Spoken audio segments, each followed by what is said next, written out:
you see that hill just there. But let's assume that we couldn't see the hill, or let's assume that we just... Anyway, we'll make a couple of assumptions. And we'll also assume that we know exactly where we are now. On the map, we are... Where are we? We're here at Three Barrows, and we want to get to Sharp Tor. So the first thing to do is to turn the map upside down. The reason being, you want to ideally have the map facing in the same direction as you're looking, so that what you're looking at on the map matches what's around you. See, I'm really quite expert, aren't I? Which is a whole load of rubbish, because I haven't done any map reading for ages. But I can remember a few basic bits. So that's the first thing to do, to have the map orientated to where your land is around you. What I always find next is that when you turn the map upside down, you can't bloody well find anything. So there must be some sort of knack or something like that to remembering where the bloody hell you are. And where are we? Oh, sod it if I know. Oh god. Okay, here we are. So make the map smaller. Where are we? Here. There we are. So there's Three Barrows there, and there's Sharp Tor there. So it's not very far, as you can see. It's maybe about 1 kilometre or less. And we have the map approximately lined up with what we can see. So when you look at the map there, so you can see Three Brooks upside down, bottom middle. Sharp Tor is like in front, but slightly to the right, and Vegas Hill is at 45 degrees ish to the left. So when you kind of sort of look up, you've got Sharp Tor, or Sharp, whatever it was called, over there, and 45 degrees, which is kind of over there, is that hill there. So that must be Vegas, whatever it was called. My memory from 2 seconds ago. So let's assume that we can't see, we're assuming we can't see Sharp Tor. You take your compass, that's your direction of travel arrow. So that's the arrow you follow for walking. So over here, we are here at Three Barrows, and we want to go to Sharp Tor. So you line the edge of the compass up with where you want to go, making sure the direction of arrow is in that direction. Ignore north, south, all that type of stuff. Just ignore that to start off with.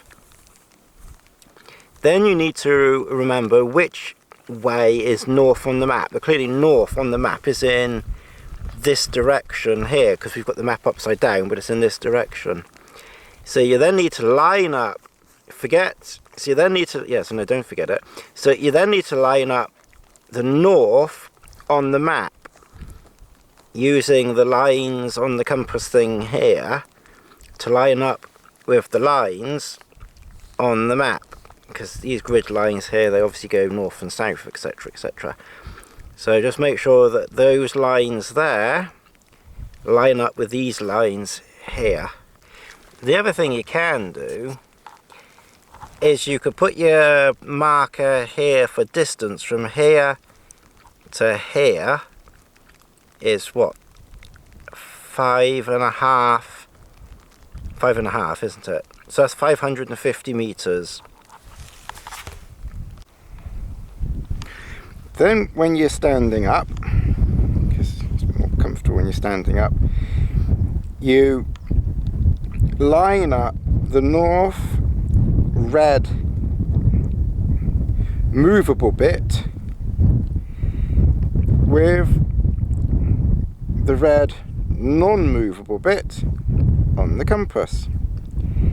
You then you then sort of point it kind of like that, so they're lined up, and then that direction of arrow travel is, I just adjust it a few degrees, is kind of, you know, through that, and then that's where you want to go. Come down, and bingo, lined up exactly. And you follow that direction for 550 meters, and there's probably some sort of arithmetic for working out how long it would take to do 550 meters. Probably about 15 minutes, something like that, but it depends on the terrain and everything like that, but approximately 15 meters. So you can then check your time. And if you're still walking 2 hours late, and if you're still walking 2 hours later, you know you've missed your waypoint. Or if you think you got there after 5 minutes, you know you haven't made your waypoint. Another little trick that you can do is, and I haven't moved at all, I'm still standing in the same place, but what you can do is, once you've walked a certain distance, and assuming you can still see where you came from, if you just turn the compass around 180 degrees and line up the south with the north and look backwards, you should be able to see exactly where you came from in the correct direction. I don't know if that makes any sense at all, but that's quite handy, just to make sure that you're sort of, you know, you're walking in the correct direction, if you can, you know, if you can see where you're going, and then just whip it back around again, you know, to get it lined up to carry on walking where you were going. Obviously, if it's really, really foggy and you can't see anything, then ideally what you would do is you would look at something, you know, just in front of you that you can see. You'd walk to that point, take another, you know, check your compass again, and then walk to the next point that you can just see. It might be some grass or a rock or something like that. I find following, you know, aiming for sheep or clouds probably not the best thing, because they move. But if you can see something in front of you that doesn't move, then that kind of, you know, that helps as well. And then you can just follow blades of grass as you go for where you want to go. It's a bit time consuming and not the greatest of fun things to do, but you know, it can be done that way. What I tend to do is, if I find a path, I tend to sort of follow the path a bit and just hope I can catch up with where I was a bit later on. But while we were busy working out how to get from A to B, just one guess who did that while we were waiting. If your watch has a rotatable bezel, then then of course you can use that to time as well, which is quite a useful feature. So in this instance, when we left the last hill, I put that little arrowy thing at the 20-minute mark, because that's where we were, and we've actually been here a couple of minutes already, but that's quite useful for timing.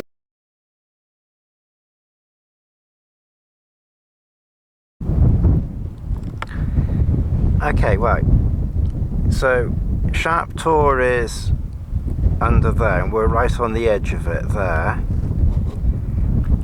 and you want to line up as best as you can the arrow at the edge there, the lines matching up here, so these lines on the compass to match up the north-south lines on the map. And then once you've got that kind of lined up, you can tell that that's what you're looking at. Now, by my workings, it is, you know, a degree or two out, because I would have thought it'd be more, you know, pointing in that direction, but that's approximately what you do. And as I say, that might be something to do with the compass declination thing. say, my map reading skills are kind of ropey, to say the least. But that's approximately what you do. And then obviously when you look in that direction, you know, you can see that that's you know, that's where it is. And if you wanted to work out how far away that is, then obviously you can do that, because now you know what that hill is if you wanted to walk to it. And obviously you know that we are here, so to that point there is 1.4 kilometers, and then another 400 meters, so just under 200 meters. Sorry, 200 meters, what am I about? Just under 2 kilometers away.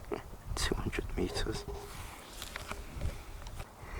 That's a load of rubbish. This is not a 1 to 25,000 map. This isn't even a 1 to 50. This is a 1 to 40. You get your scale right.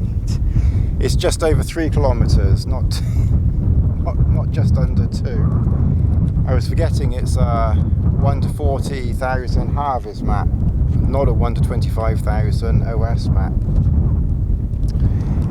And the scale on the back or the side says 2.5 centimeters to 1 kilometer, and I measured it and it's 7 centimeters from here to over there.